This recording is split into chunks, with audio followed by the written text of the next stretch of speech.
Good morning to all the students.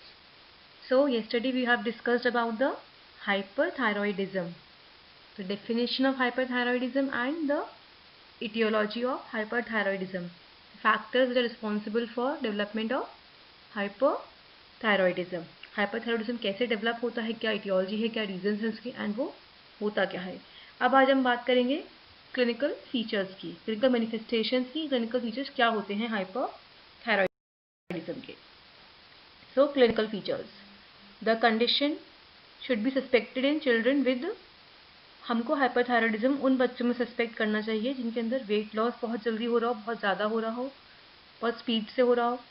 Sensitivity to heat, बहुत ज़्यादा sensitive हो heat से, गर्मी से बहुत सेंसिटिव हो वो.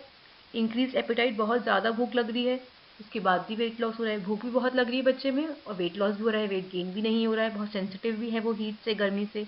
हैविंग मोर बॉबल मूवमेंट, बार बार उसको वॉशरूम जाना पड़ रहा है, यूज़ करना पड़ रहा है. Frequency of stool has been increased. Concentrate नहीं कर पाएगा, मूड स्विंग्स रहेंगे उसके अंदर, पर्सनालिटी चेंजेस आएंगे, बहुत ज़्यादा पसीना आएगा उसको बॉडी में, एक्सेसिव स्वेटिंग होगी, फाइन ब्रिटल हेयर हो जाएंगे, थिनिंग ऑफ स्किन हो जाएगी, and increase sweating and anxiety. तो हमको ये उन बच्चों में सस्पेक्ट करना है जो जिनकी परफॉर्मेंस में स्कूल में अच्छी नहीं है, कॉन्सेंट्रेट नहीं कर पा रहे हैं वो अच्छे स्कूल के अंदर, और उनके मूड स्विंग्स हो रहे हैं बहुत ज़्यादा. और आई साइंस में मेनली कौन कौन से आएंगे? Lid lag, ophthalmoplegia and absence of wrinkling. Lid lag एक बहुत इंपॉर्टेंट कंडीशन है, एक ही स्टैटिक कंडीशन है, स्टैटिक सिचुएशन है, मतलब रुकी हुई सिचुएशन है, in which the upper eyelid is higher than normal. जो अपर आईलिड होती है वो ज़्यादा होती है नॉर्मल, जितनी नॉर्मल होनी चाहिए उससे ज़्यादा होती है. इस इमेज में क्लियरली दिख रहा है, upper eyelid is more than the normal with the globe in the down gauge.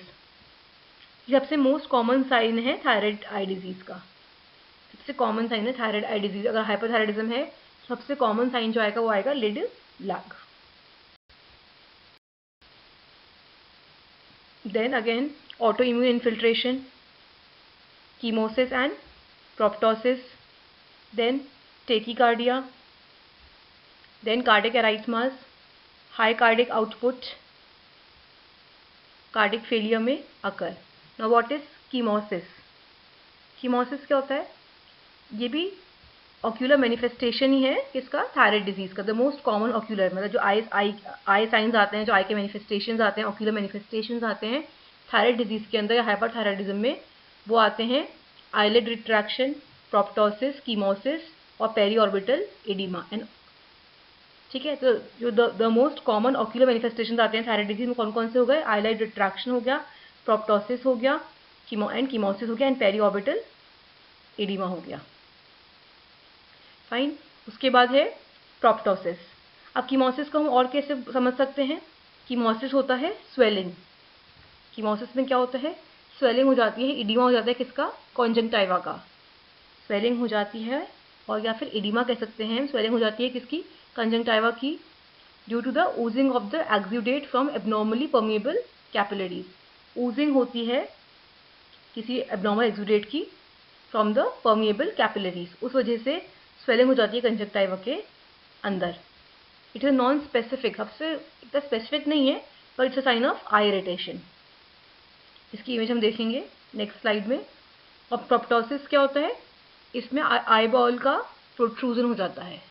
Proptosis के अंदर आई बॉल्स प्रोट्रूड हो जाती हैं. तो ये दोनों बहुत कॉमन आई मैनिफेस्टेशन है या ऑक्यूलर मैनिफेस्टेशन है किसके अंदर? थायराइड डिजीज के अंदर. इसको हम और क्या बोलते हैं? Exophthalmos, exophthalmos. Bilateral chemosis in thyroid eye disease by swelling or edema of the conjunctiva due to the oozing of the exudate from abnormal permeable capillaries. Proptosis, protrusion of the eyeballs. Can we clearly see in the image? Now, hyperthyroidism symptoms.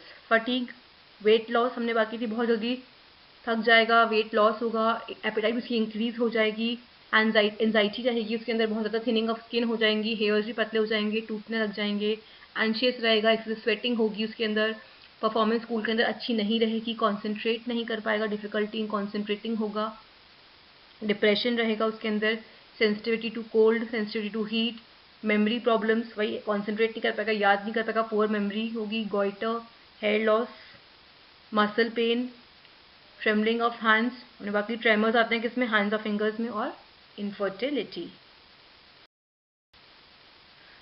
Laboratory evaluation of primary hyperthyroidism reveal suppression of serum TSH, serum TSH level कम रहेगा and elevated serum total thyroxine and total triiodothyronine, T3 and T4 level increase रहेंगे और TSH कम रहेगा hyperthyroidism में। Presence of goitre, goitre गॉइटर भी present है साथ में, हमने बात की थी, तो याद हो तो कॉन्फ्लिक्ट के अंदर हमने बात की थी कि अगर कॉन्फ्लिक्ट एक्टिव फेज है तो हमको हाइपर थायरॉयडिज्म मिलेगा और स्वेलिंग ऑफ थायराइड ग्लैंड मिलेगी, दैट इज गॉइटर। तो अगर पेशेंट गॉइटर की कंडीशन में आ रहा है तो हम ये आराम से डायग्नोस कर सकते हैं कि patient is in the conflict active phase. तो अगर गॉइटर भी प्रेजेंट है, इनफिल्ट्रेटिव आई साइंस है, कौन कौन से, ऑप्थेल्मोप्लीजिया है, या लेडी लैग है, या प्रोप्टोसिस है, या कीमोसिस है। So the presence of goitre, infiltrative eye signs and hyperthyroidism is suggestive of Graves disease. अगर ये सब साइंस हैं तो सजेस्ट करते हैं ये कि पेशेंट में ग्रेव्स डिजीज है। और अगर गॉइटर नहीं है, absence of goitre raise the possibility of transient hyperthyroidism. अगर गॉइटर है तो it is suggestive of the Graves disease, और अगर गॉइटर नहीं है तो फिर वो पॉसिबिलिटी है ट्रांजिएंट हाइपरथायरॉयडिज्म की। अब जो ट्रांजिएंट हाइपरथायरॉयडिज्म होता है इसको हम कैसे डिस्टिंग्विश करेंगे ग्रेव्स डिजीज से? Only if the Uptake of radio iodine is measured. अगर हम रेडियो आयोडीन अपटेक को मेजर कर लें उसके बाद ही हम ट्रांजिएंट हाइपरथायरॉयडिज्म को ग्रेव्स डिजीज से डिस्टिंग्विश कर सकते हैं। ऐसे भी कर सकते हैं, गॉइटर है तो सजेस्टिव है कि वो ग्रेव्स डिजीज ही होगी, वो गॉइटर नहीं है, गॉइटर एब्सेंट है तो सजेस्टिव ऑफ ट्रांजिएंट हाइपरथायरॉयडिज्म। लेकिन हम इन दोनों को डिस्टिंग्विश कैसे करेंगे? By measuring the radio iodine uptake. TSH level are usually undetectable in the Graves disease. अगर ग्रेव्स डिजीज है तो हम TSH लेवल को डिटेक्ट नहीं कर पाएंगे, और हम कह रहे हैं हाइपरथायरॉयडिज्म में TSH लेवल कम होता है और T3 T4 लेवल इंक्रीज होता है, एलिवेटेड होता है। पर अगर TSH लेवल को हम डिटेक्ट नहीं कर पा रहे हैं तो प्रोबेबली वो ग्रेव्स डिजीज ही है, या हम ऐसे समझ सकते हैं कि ग्रेव्स डिजीज में हम TSH लेवल को डिटेक्ट नहीं कर सकते, it is not able to detect. USG and ultrasonography and nuclear scan for radioactive iodine uptake are helpful in diagnosing toxic nodule or diffuse goiter। यही बात की थी हमने कि अगर हमें ग्रेव्स डिजीज को डिफ्रेंशिएट करना है हाइपरथायरॉयडिज्म से, ट्रांजिएंट हाइपरथायरॉयडिज्म से, तो हमें रेडियो आयोडीन अपटेक को मेजर करना पड़ेगा। मैनेजमेंट क्या है इसका? Surgery and radio iodine ablation should be considered in patients showing failure of medical management. अगर मेडिकली मैनेज नहीं हो रहा है, कॉन्फ्लिक्ट रिजॉल्व नहीं हो रहा है, तो surgery is the only option according to the allopathic treatment. Patients with large और toxic nodular goitre require partial total thyroidectomy. अगर बहुत ज़्यादा गॉइटर, नोडुलर गॉइटर बहुत ज़्यादा बड़ा है तो दे रिक्वायर पार्शियल और कंप्लीट और टोटल थायरॉयडक्टोमी।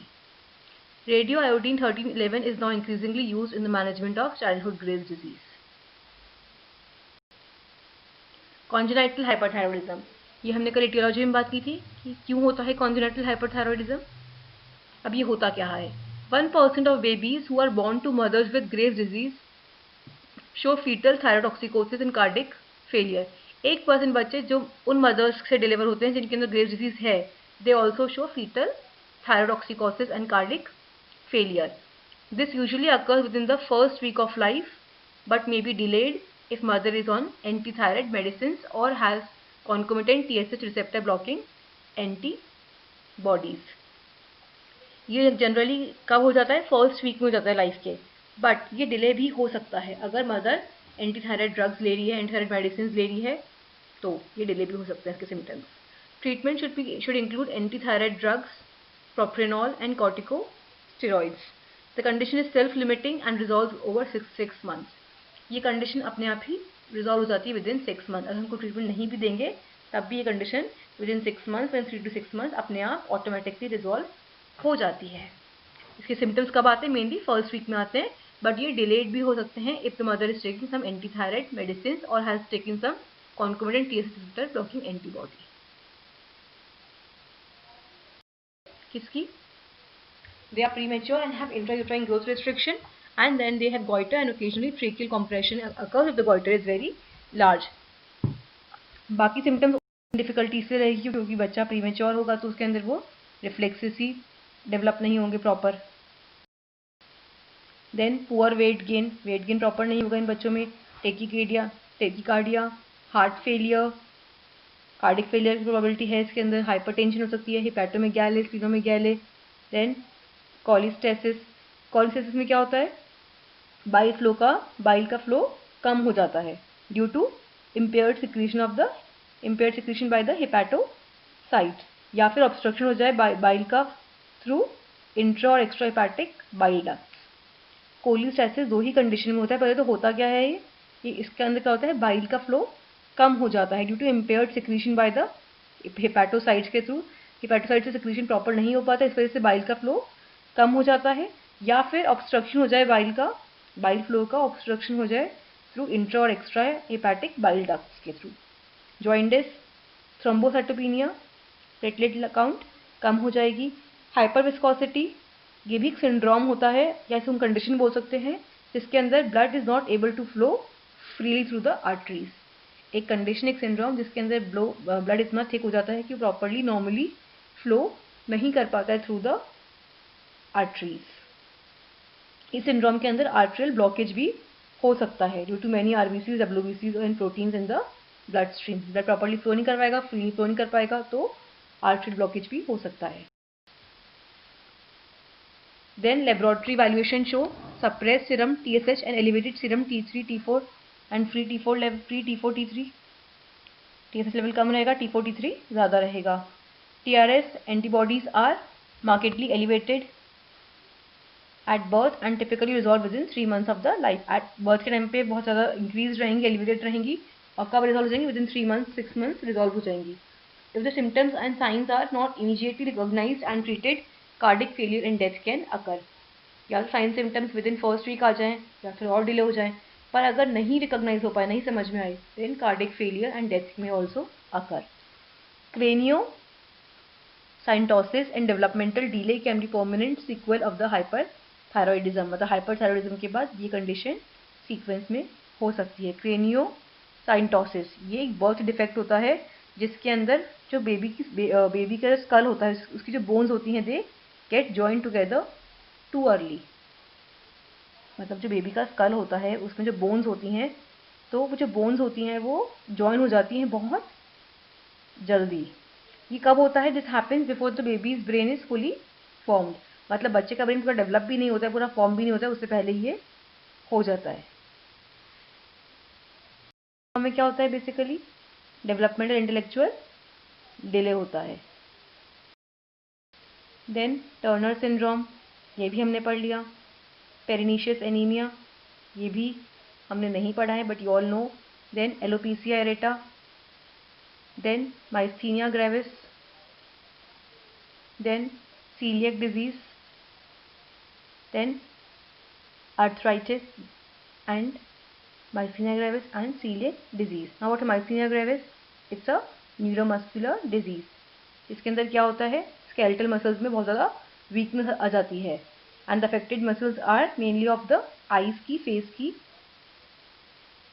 कौन कौन सी मसल अफेक्ट होती है, मेनली आईज एंड फेस की. इसमें क्या होता है, वीकनेस आ जाती है स्केलेटल मसल्स के अंदर. डबल विजन होता है, eyelids, drooping of the eyelids होता है, डिफिकल्टी इन टॉकिंग होता है, डिफिकल्टी इन स्वॉलोइंग होता है, डिफिकल्टी इन वॉकिंग होता है, और उसका ऑनसेट बहुत ही सडन होता है. ठीक है. देन पेरिनीशियस एनीमिया क्या होता है, विटामिन B12 की डेफिशिएंसी होती है जिसमें क्या होता है, विटामिन B12 प्रॉपरली एब्जॉर्ब नहीं हो पाता है.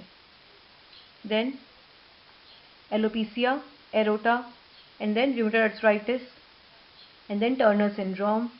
We all have discussed about this. Turner syndrome के बारे में हम बात कर चुके, डाउन सिंड्रोम के बारे में हम बात कर चुके हैं. एलोपेसिया एरेटा में क्या होता है, hair loss, sudden hair loss that start within 1 or more circular bald patches that may develop. Alopecia areata क्यों होता है, जब इम्यून सिस्टम अटैक करता है हेयर फॉलिकल्स को. It's a auto immune disorder. These are the conditions which are associated with the hyperthyroidism. Thank you.